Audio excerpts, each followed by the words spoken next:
आस्था है उन पर, हमें भी पूरा विश्वास है उन पर। और इसीलिए मैंने कहा कि 411 सीटों से जब मोदी जी दोबारा शपथ लेंगे तो सबसे पहले नाजिया माथा टेकेगी भगवान राम जी के मंदिर में। मुस्लिम होकर के मंदिर में जाओगे?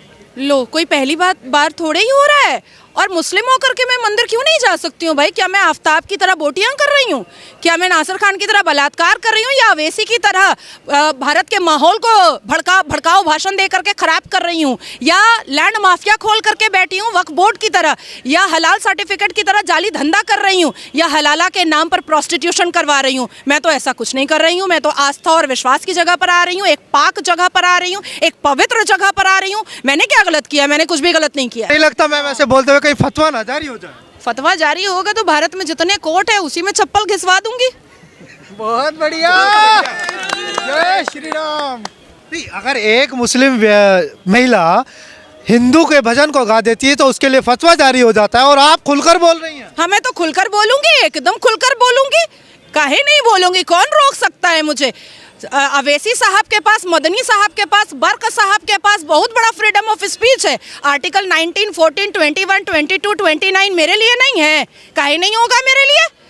मेरे लिए नहीं होगा। बहुत बढ़िया। हम भी फ्रीडम ऑफ स्पीच पे बात करेंगे, फ्रीडम ऑफ स्पीच पे बात एकदम। और मैंने तो संविधान पढ़ा हुआ है। अवैसी अगर बैरिस्टर है तो नाजिया कोई जाहिल अनपढ़ तो नहीं है कि वो समझा देंगे भाई मेरा फ्रीडम ऑफ रिलीजन है, मेरा फ्रीडम ऑफ स्पीच है। तो मेरा कहाँ चला गया? मेरा कहाँ चला गया? मैं जाकर के सीरिया में ढूंढूं क्या अपना फ्रीडम ऑफ स्पीच? मैं सीरिया में ढूंढूंगी क्या? बहुत बढ़िया, बहुत बढ़िया। फ्रीडम ऑफ स्पीच की बात कर रहे हैं तो बात भाईचारे की करिए ना। ये तो कहीं ना कहीं बोल रहे हैं कि धर्म के नाम पर, मंदिर मस्जिद के नाम पर बार बार माहौल खराब होता रहा है। चलिए भाईचारे की बात करते हैं। हाँ जी। ज्ञानवापी दे दो बिना लड़े। बहुत बढ़िया। भाईचारे की बात करते हैं, भाईचारे की बात करते हैं ना। सनातनी बेटी श्रद्धा की बोटियां करके आफ्ताब को फिर ससुराल भेज दिया गया जेल। हमारे और आपके टैक्स के पैसे पे उसको दामाद बना करके रखा गया जेल के अंदर। कटवा दो औजार, बना दो नामर्द, क्योंकि इस्लाम तो यही कहता है। इस्लाम तो यही कहता है ना कि बलात्कारियों को नामर्द बना दिया जाए। सऊदिया का कानून भी यही कहता है, और हमारे अल कुरान 30 पारा भी यही कहता है कि अगर कोई भी मुसलमान मर्द ज़िना करता है तो उसको नामर्द बनाया जाए। बनाओ, मैं लिस्ट दे देती हूँ बलात्कारियों का, मुसलमान बलात्कारियों का। आपने ज्ञानव्यापी की बात की ज्ञानव्यापी दे दो, भाईचारे की बात करेंगे, शुरुआत करेंगे। करते हैं शुरुआत ना। ओवैसी साहब ने कहा था कि 1991 का जो वर्शिप एक्ट है उसका उल्लंघन है ये। क्यों वहाँ पर पूजा नहीं हो रही थी? 1717 से वहाँ पर पूजा हो रही है। जयपुर के महाराजा जी ने जब वहाँ पर चबूतरा बनवाया था, चौकी रखी थी, वहाँ से लेकर के 1858 में पहला मुकदमा दायर हुआ था। 1885 में फैजाबाद कोर्ट में सीरियल नंबर 68 केस गया था, और उसके बाद से लेकर के सर्वोच्च न्यायपालिका में जब 2 डेकेड लड़ाई निर्मोही अखाड़ा के साथ और वीएचपी के साथ जब हो रही थी, तो ये लोग क्या अपने मुंह में लेमन जूस लेकर बैठे थे? All India Muslim personal law board लड़ करके क्यों नहीं जीते? लड़ करके क्यों नहीं जीते? सबूतों के आधार पर क्यों नहीं जीते? जब आचार्य जी ने 441 वेदों और ग्रंथों के सबूत रखे थे मुसलमान जज के सामने, तब उसको क्यों नहीं काट पाए? अरे भाई, लीगल भी आप जीते हैं, धार्मिक भी आप जीते हैं, और इमोशनली भी आप जीते हैं। तीनों आधार पर आपकी जीत हुई है। तो अब इसमें क्या हम लोग क्या बोल सकते हैं? और अवैसी साहब जो बोल रहे हैं वो अपना टीआरपी बनाने के लिए, माहौल गर्म करने के लिए ये सब बोलते रहता है। खुद बैरिस्टर है, 5 मुसलमान भी बैरिस्टर नहीं बना पाया। 5 मुसलमान भी बैरिस्टर नहीं बना पाया।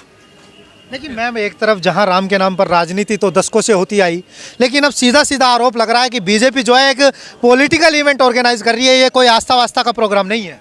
तो फिर अवैसी भी नमाज बिछा करके नमाज जो है अपने सियासत के फायदे के लिए ही पढ़ता होगा, उसी के लिए पढ़ता होगा।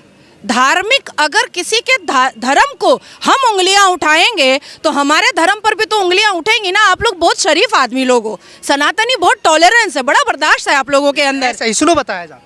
कौन बता रहा है? आमिर खान ने कहा था ना कि इस देश में इंटॉलरेंस बढ़ गया है, डर लगता है अब। यहाँ का नमक खा करके और यहीं के थाली में लुंगी उठा करके हगने वाले को मैं एकदम वैल्यू नहीं देती हूँ, एकदम वैल्यू नहीं देती हूँ। इसलिए लाल सिंह चड्ढा का मैंने लुटिया डुबो दिया था सारे स्टेट में केस करके, सारे स्टेट में मैंने केस करवाया था कि इसको बैन करो। अच्छा मैम, एक तरफ अभी बहुत पवित्र जगह हम लोग खड़े हैं, प्रभु हनुमान जी का ये स्थान माना जाता है और बहुत प्राचीन है। जब कहा जाता है कि कण कण में राम है, व्यक्ति व्यक्ति में राम है, और राम की कोई अस्तित्व नहीं जान पाया ना जान पाएगा, क्योंकि वो बिना आकार के होते हैं। आस्था तो यही कहती है।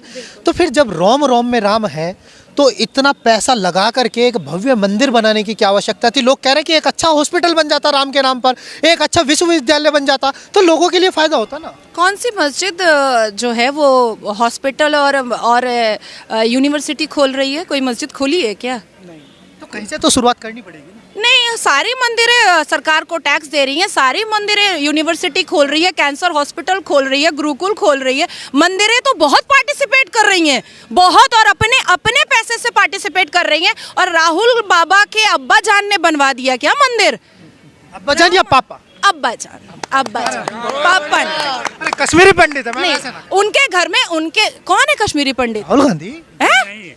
खानदानी मुसलमान है। हाँ, देखिए अंकल जी एकदम सही कहे हैं। 1954 लगता तेरे को मानने वाला। सुनिए 1949 में अजमेर शरीफ गए थे नेहरू साहब। हाँ, नेहरू मामू बनाए हैं हम लोग सबको, आप लोगों को कुछ ज्यादा ही बनाए हैं। चाचा वो है नहीं, वो मामू बनाए हैं आप लोग सबको।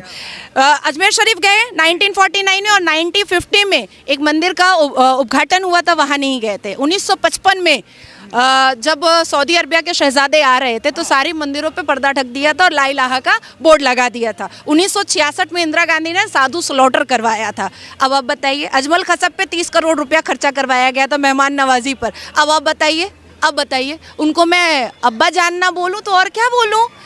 अगर मुसलमानों से भी इतनी मोहब्बत होती ना, तो कभी भी शाबानो सायराबानो को कलपता, रोता, तड़पता नहीं छोड़ते, कभी नहीं छोड़ते। तो वो तो कह रहे हैं कि हम भाईचारे की बात करते हैं, देश की एकता की बात करते हैं, अखंडता की बात करते हैं, और जबकि दो भाई एक दूसरे की शक्ल नहीं देख पाते हैं। मेनका गांधी और सोनिया गांधी भी एक दूसरे की शक्ल नहीं देखती है। वरुण गांधी और राहुल गांधी भी एक दूसरे की शक्ल नहीं देखते हैं। और भाईचारा, कौन सा भाईचारा भाई? कौन निकले तो है भारत जोड़ो न्याय यात्रा पर, लोगों को न्याय दिलाने हैं। पश्चाताप यात्रा है, पश्चाताप यात्रा। क्योंकि जिनके पूर्वजों ने और बाप दादा ने, अब्बा जान ने सबसे ज़्यादा अन्याय किया है, उसी की माफ़ी के लिए यात्रा निकाल रहे हैं। और मैं और एक बात बता देती हूँ, 4000 किलोमीटर चले थे चवन्नी अठन्नी एक्ट्रेस को लेकर के, उसके बाद धीरज शाहू को लेकर के जो गड्डियों का साम्राज्य था, उसके बाद कन्हैया को लेकर के जो हिंदुस्तान तेरे टुकड़े होंगे इंशाल्लाह इंशाल्लाह का नारा लगाता था। क्या पाली है? 3 राज ना मिला ना। और तीन राज में क्या हुआ? मुंह के बल गिरे हैं। ठीक है, अब उनको थोड़ा और यात्रा करने दीजिए। इस बार एकदम पत्ता साफ, कांग्रेस मुक्त भारत हो जाएगा। कांग्रेस